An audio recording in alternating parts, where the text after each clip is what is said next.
j'espère que vous allez bien.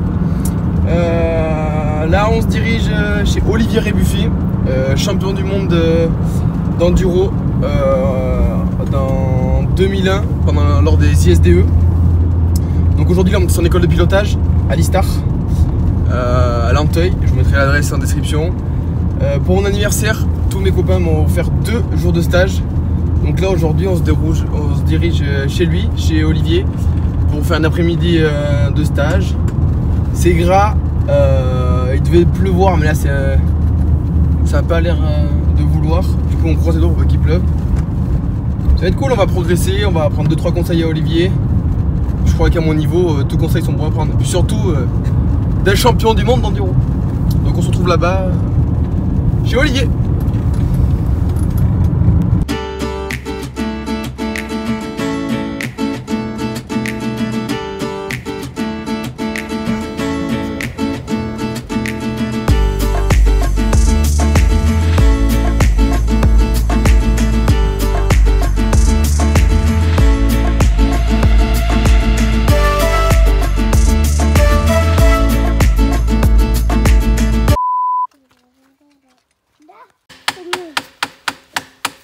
Avant je pars, tu fais dans le même état. Vas-y. C'est celui-là d'avant qui te coince, je pense. Là, je pense que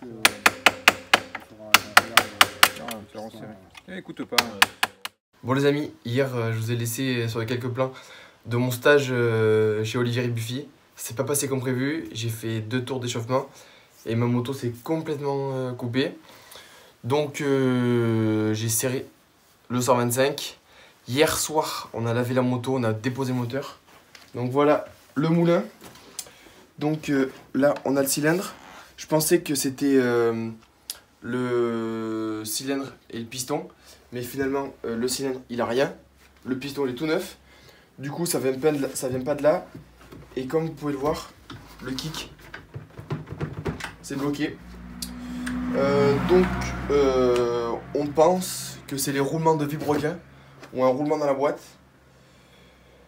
Alors ce soir ou demain, on va ouvrir le moteur en 2, je donne plus de nouvelles. Mais bon, ça fout les boules quoi, le piston il a 5 heures, je viens juste de le refaire.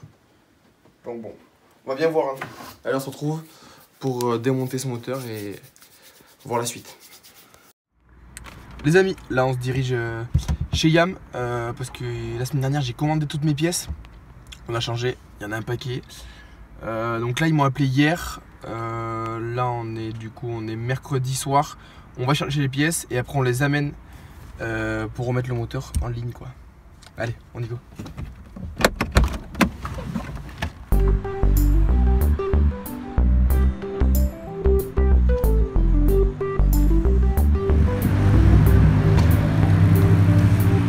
Bon ben 300 € pour ça.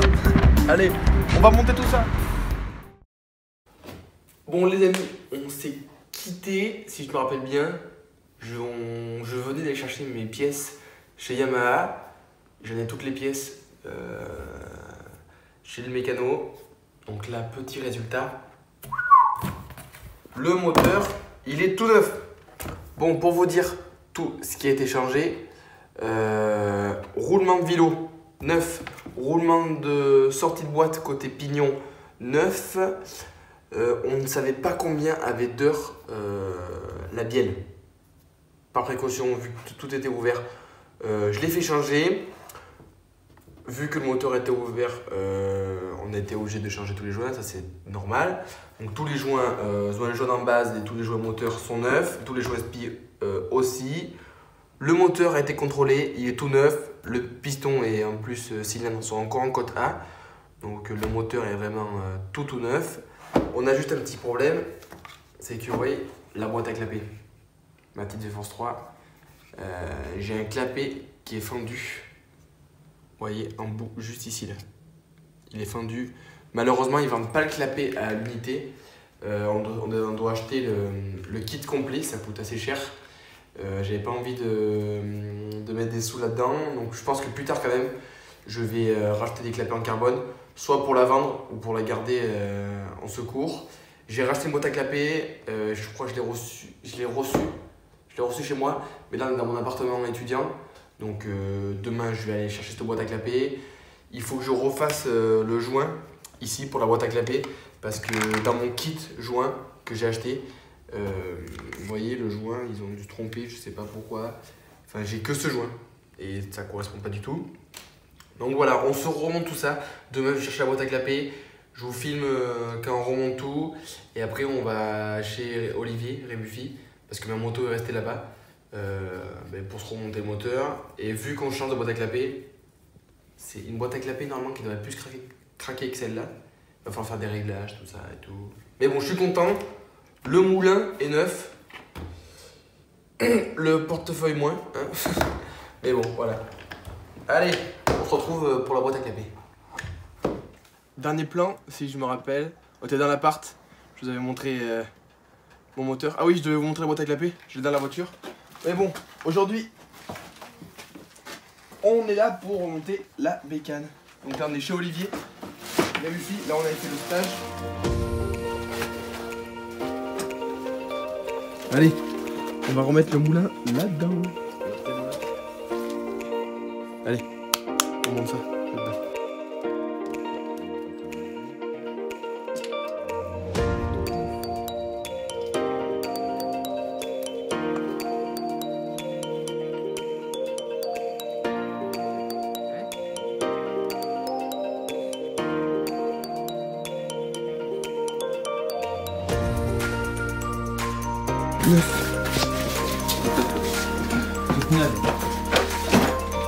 Regardez-moi ça, avec le Twister.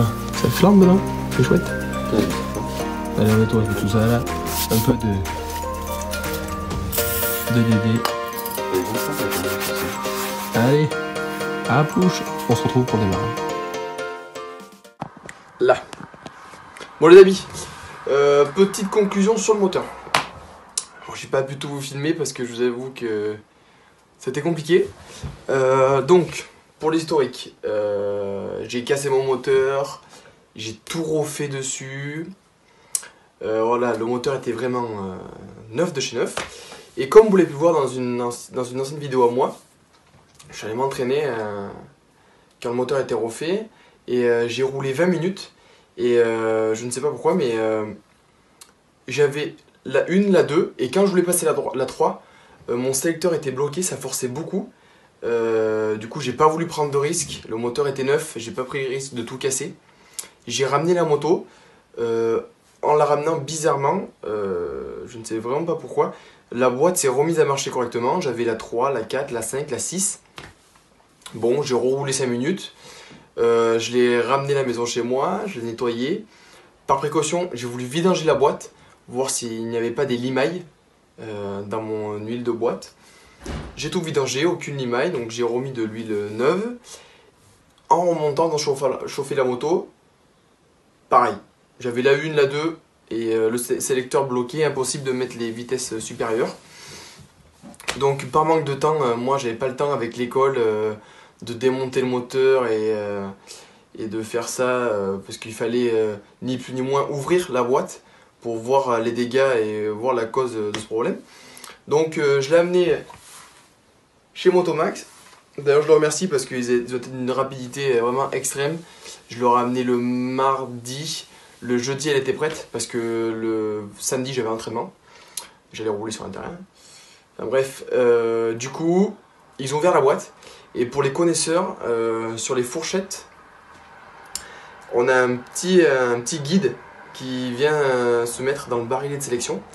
Et moi, je ne sais pas s'il était mal monté ou mal vissé, ou on sait pas, enfin on peut pas savoir ce qui se passe dans un moteur. Moi, il s'est enlevé, il est tombé dans la boîte. Et dans mon malheur, ça m'a juste bloqué la boîte, mais ça m'a rien cassé. Alors que ça aurait très bien pu me casser un pignon de boîte ou même broyer la boîte complètement. Donc ils l'ont enlevé, du coup ils ont ouvert la boîte.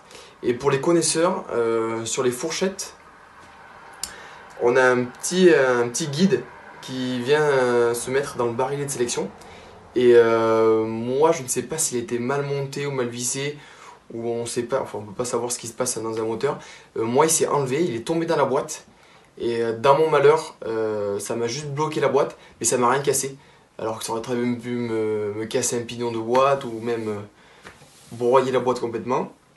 Donc Ils l'ont enlevé, ça m'a coûté une pochette de joints, bon, la main d'œuvre bien sûr, mais plus de peur que de mal. Donc voilà pour l'histoire. Là, la moto, elle est biche, elle est neuve, elle est prête pour le championnat. Mais comme vous le savez là les gars, moi je vous fais la conclusion là en ce moment, on est en confinement. Et juste pour vous dire de garder les motos au chaud, prenez votre mal en patience, n'allez pas rouler. Parce que si vous allez rouler, on ne sait jamais si vous arrive quelque chose. Il y a plus de personnes aujourd'hui qui ont besoin de lits d'hôpitaux que nous, qui sont pas malades. Donc s'il vous plaît, laissez la moto au chaud, préparez-vous le physique, mais laissez-moi ça tranquille. Et ça va passer. Allez, en tout cas, je vous remercie d'avoir regardé cette vidéo. Et puis là, maintenant, avec ce confinement, on va sortir plein de vidéos avec le camping-car, la moto, peut-être de nouveaux épisodes. On sait pas, on va voir. Bon, en tout cas, je vous remercie. Et puis, lâchez un petit like. Allez, ciao, ciao.